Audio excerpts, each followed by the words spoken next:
So we looked at the challenge and then the choice. Verses 16 through 18 says that Shadrach, Meshach, and Abednego replied to the king, "O Nebuchadnezzar, we do not need to defend ourselves before you in this matter. If we're thrown into the blazing furnace, the God we serve is able to save us from it, and he will rescue us from your hand, O king.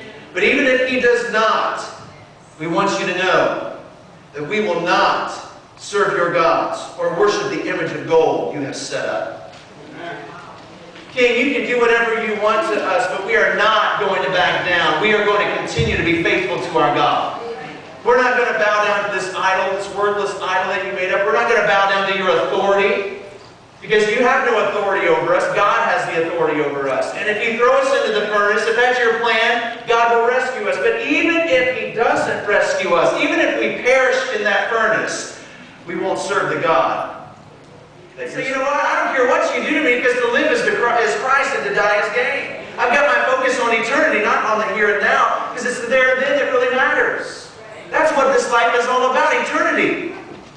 You're an eternal being. God breathed spirit into man when you made him, when he created him. And your spirit lives forever. This body dies, doesn't God? I choose to do what he's asked me to do. I choose to worship him and him alone and not bow my knee to anyone or anything else, including you, you cocky king.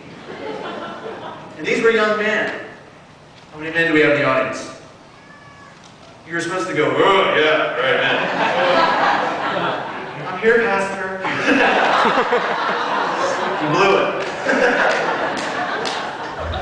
Listen, I know what testosterone's like, and there are moments when you get puffed up a little bit and you're like, it's on, let's go. Let's throw down right here. Something's gonna fly, and it's not gonna be me, it's gonna be you through that window. You know? I guarantee you, these young men, they were pumped up. King, we don't have to answer to you. You think you're all that, but you're not, because we understand who we are. We understand that we're God's. That he's got us right in the palm of his hand, and I will not do anything to remove myself from God's care and his victory and his concern over my life, his protection over my life. Do what you want, but you can't touch me.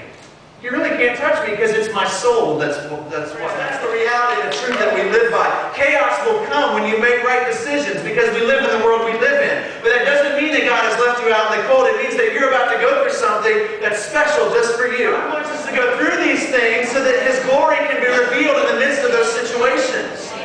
We think that God should deliver us from all harm and all trouble and all persecution and all danger, and that's not true. God can't be glorified as much unless we go through the trial and the persecution and the danger. He can't.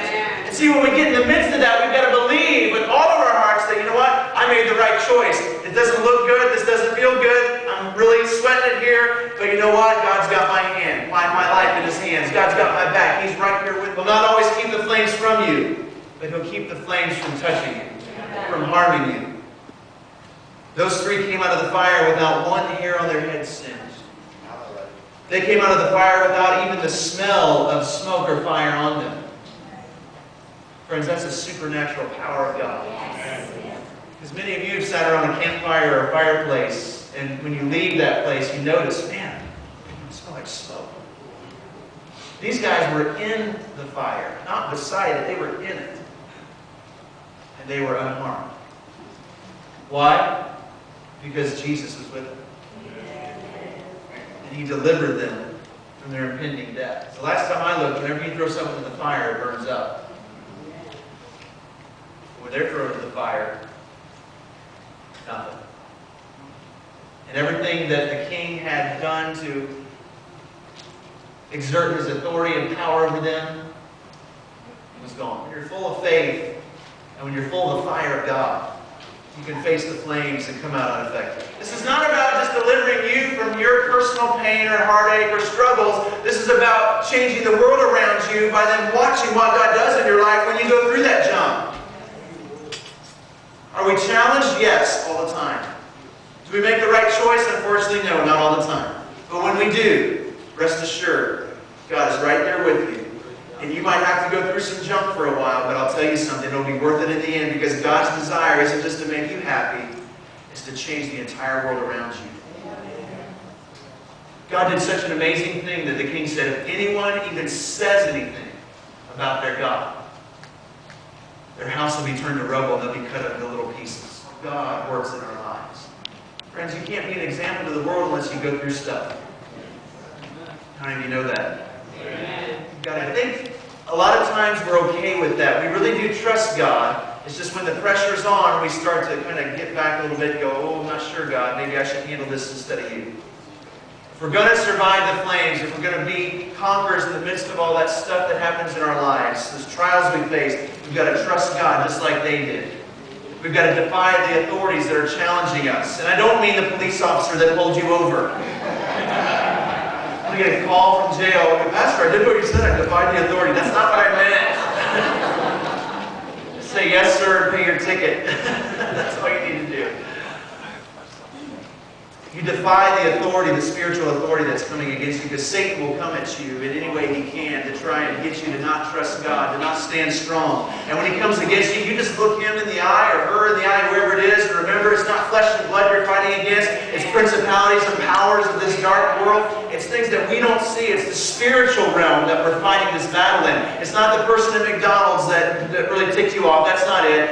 It's the devil. It's not him personally necessarily, but it's all of his officials, all of his influencers. Remember, the king called all the government officials and all the authorities that Satan has all his authorities lined up, and they're after us. That doesn't scare me. It doesn't scare me the least that the devil's after us. I'm all right with that. Because again, I trust in God. I know he's going to deliver me. But I know that there's a challenge that many of you are facing right now. And you need to just be defiant. And instead of cowering in fear and saying, oh God, you forsake me, don't even go there. Just look it in the face and say, I come against you in the name of our Almighty God, who has got my life in his hands, who is leading and guiding my every step, every second of every day. You have nothing on me. You have no authority over me. And I'm going to stand strong in spite of it all. So, O King, I don't need to defend myself before you. Because why? Because God is able. Would you say that? God